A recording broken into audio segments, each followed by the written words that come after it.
Hello! Long time no hear, my friends. I hope you haven't completely forgotten me. As you see in the mess behind my back, I've recently upgraded my lab and well, the renovations kept me busy. But to get to the point, today I want to talk about a pretty common problem.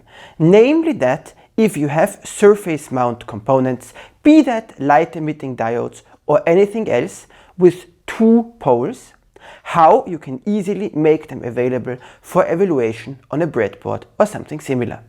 The first step involves finding the right prototype PCB. When it comes to preparing surface mount component, I like these because you see you've got these lanes and you can simply put the component between the two lanes, which is what we're going to do now. And generally you want to get enough PCB so that there is a bit of a thermal capacity when you are soldering in the pin headers later. And because sending the whole PCB is expensive, you see I've been drilling a few holes here and now I can simply break the PCB.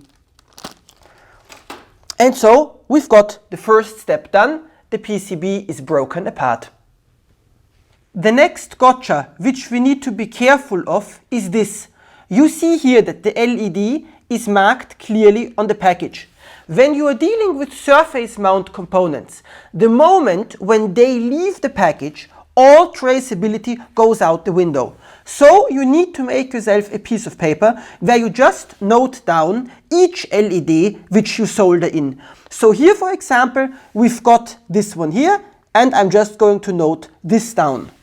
And what's important here, by the way, for samples, like you see here where I've been ordering only 1 or 2 of 10 or 15 different LEDs, sometimes the corner store can be cheaper because they usually don't charge you shipment for importing items. And now it's time for the actual soldering. The thing is, I'm using my mantis to solder, but the mantis I use is so old that I cannot show you directly what I see in the mantis. So the only way to do it is like what we are doing here, that I'm just filming and hoping that the camcorder does the trick. Either way, in the first step, we always want to start on one end. You see, so here for example, where you've got your better hand. And then we start off here by tinning one area. You see this here, we tin this. And we make a big ass blob of tin. The blob almost can't be big enough. And in the next step, we must bring in the component. And you see, we place it here. And then we just tack it down a little bit on the one side. You see? Just to tack it down so that it sticks. And what's important, you must not move the part until it is frozen. In case you have an issue, you can always put it on top like this and do it again. You see how it fell down? And so now it's there. And then we can go around and solder the other side. Here, the bigger the component, the easier it is to solder. So here we've got this side, and you see, I'm soldering this.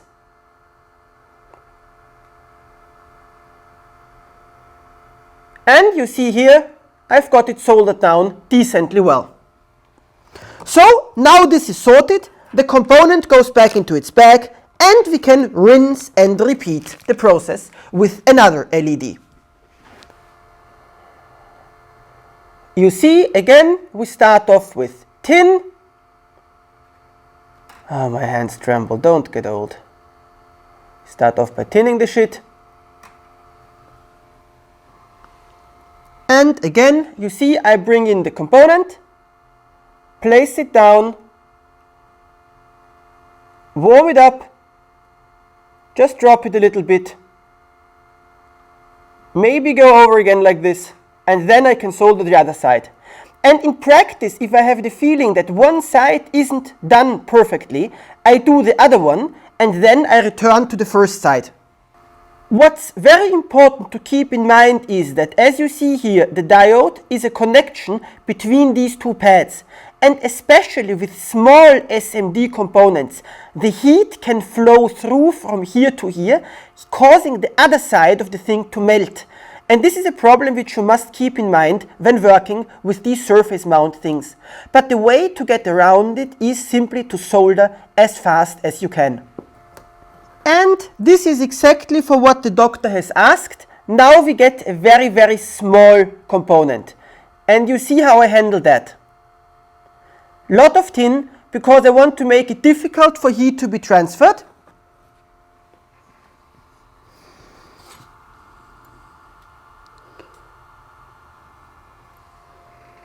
Grab the component, bring it in. By the way, this is a very dangerous way to do it because you can easily crush the component. Make sure it lays around the right side. I have to apologize, my hands tremble a lot. But you see, even with a nerve damage, with some experience, you can do 0.603. Heat it up, dump it down, and go. You see? Sometimes it doesn't work on the first try, then you need to try again. Now I've got it like this. This is the best way to grab it, you see, because this way you can't squash it so easily. Just need to tack it down. And as I've said, SMD soldering is a bit of a game where you need to have some patience. You see here the solder is already very old. So practically I have a problem keeping the LED down. Solution, colophonium. Bring in some colophonium, squirt it on the solder to rejuvenate it. Use this to hold it down from the top. If it's possible, if it isn't possible, do it like this, who cares? And take another shot. And now it should be done. It is done. And now we go to the other side and we solder that down as well. And you see it's soldered down. And now, just to be sure, we can go over to the other side again and give it another shot. And then just swap between the two sides until we're happy. And now the final step involves soldering in these connectors to which the customer will later connect the power supply. You see, I just put them in like this, lodge them to the back a little bit, and then I solder them down. And for this, I like to use a thicker solder because it makes life easier. And of course, you need to be careful because you don't want to heat up the lanes with the LEDs too much. But you see, here we get started. 1, 2, and then you just do this all the way down to the very end of the PCB. Sometimes you see you get these bridges.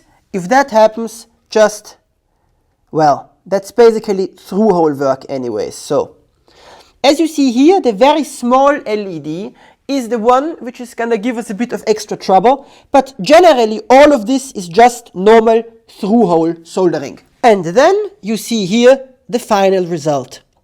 The customer just has to connect these, and if the light doesn't light up for some reason, he simply flips the pins around. And so you see here 2 through-hole LEDs and a bunch of surface mount ones as well. And of course, I'm still going to tack this down with some hot glue to make it more likely to survive shipping to the US. Well, I do know that much of the tests which I'm going to be performing with these light emitting diodes could, at least in theory, also be done on a workstation.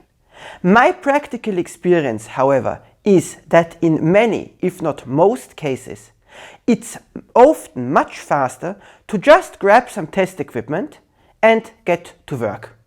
So either way, I hope that you've enjoyed my little demonstration of guy with neural disease doing soldering. And well, what I want to say is, if I can do it with my tremor, you can do it for sure. All it takes is a good soldering iron and a bit of practice.